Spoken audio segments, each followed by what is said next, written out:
कान्छा बाहिर निस्कि त। हजुर दाइ भन्नुहोस् त के कुरा हो?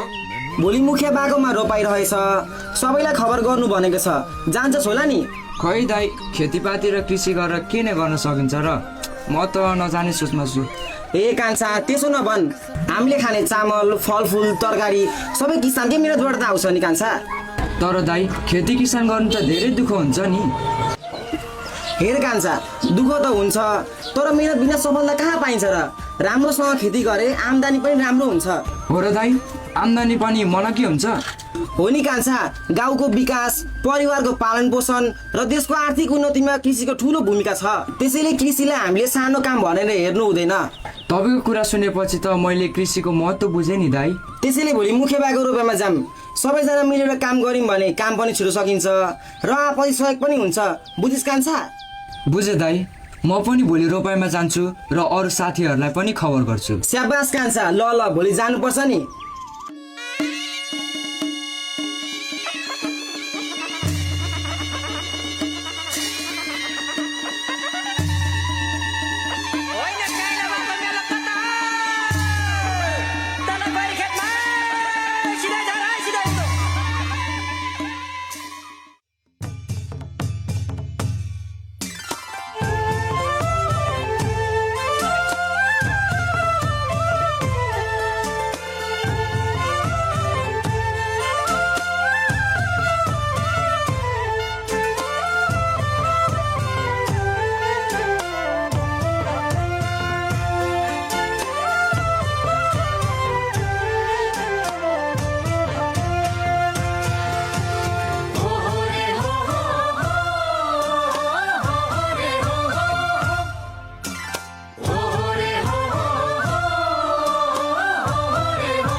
in my